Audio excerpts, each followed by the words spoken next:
Well, so you can't go into a lot of specifics. I know. And I'm sure you're anxious to tell I really am. I really am. but tell us just overall kind of your thoughts on the experience, because it seems like fighters either love it or they hate it. That's so true. Well, how was your experience? So the overall experience of the Tough, you know, it is a one-in-a-lifetime opportunity, and it's a blessing to be able to do such a thing.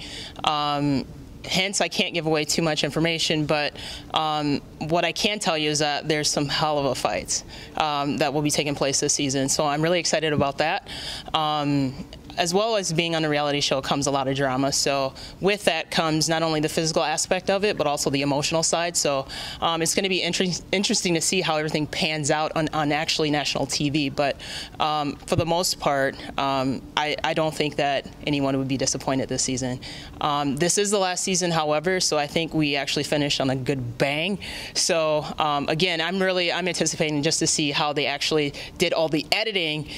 Maybe they'll show some things that maybe are hints behind the scenes, so we'll see. Talk about your decision to go on The Ultimate Fighter. I mean, I would consider you more of a veteran than just you know, a prospect. So did it feel like a step back or a step down? Why did you want to do this? Not at all. In fact, I think this was a very good opportunity for more exposure. Hence, I've been I'm going on 10 years being in the MMA industry, and I think this is probably a better way to be able to be introduced to the UFC versus going straight in. Not only do people get to know me, but like me and also trust me. So I do see that this is a very good advantage by doing the Tough versus just getting into the UFC. So I would say for people, if they were to do this again, I would highly recommend that they would take this route instead. I don't see it as a quote-unquote demotion. In fact, I think that you would be foolish not to do it, in other words. So yeah, I guess we'll just see how everything pans out. Nice. Well, you kind of touched on, I mean, there's talk about the future of the show, and Dana said he thinks it'll continue, but they haven't really decided yet. But, I mean, so do you feel like there's still value in it? I mean, to the fighters, because I think sometimes fans go, well, do we still want to watch this show? But to the fighters, it still means something. It really does. And in fact, before we left the gym, Dana sat us all down and said that, you know, this is the #1 reality show on Fox Sports 1, and it brings in almost over a million viewers the first episode. So people may think that Tough has actually died down, but in fact it still has a very good momentum. So having a lot of the viewers watching the show and being able to pick up a lot of fans that maybe didn't know you prior to the show is why it's such a good reason to have good exposure by being on the show. So.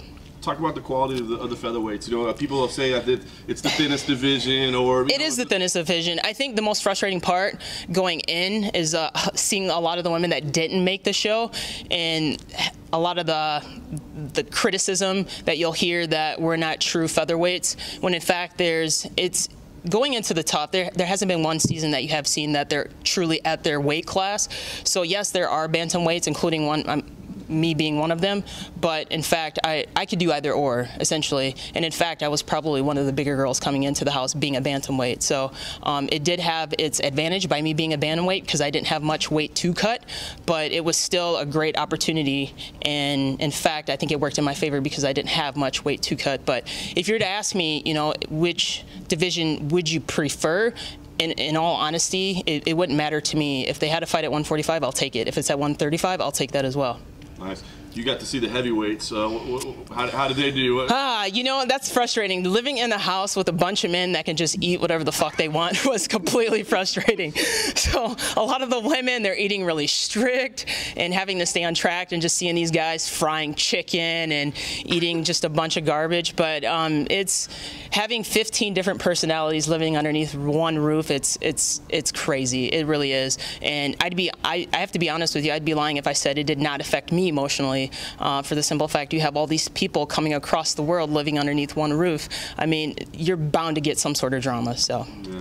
And last thing for me, I mean, obviously you can't say anything about the details, and you don't know how they're going to edit it. But if you were pitching this to fans who said, I don't watch The Ultimate Fighter anymore, I'm tired of The Ultimate Fighter, why would you tell them, hey, to watch this one? I would highly recommend. I'm telling you right now, me being one of them, I'm not much of a, I don't stir drama, but somehow I ended up in the drama. So it's going to be interesting to see that. And when you mix alcohol into the equation, not myself, but for other people, and you don't have a choice, and it's a temptation, and it's right in front of you, things happen.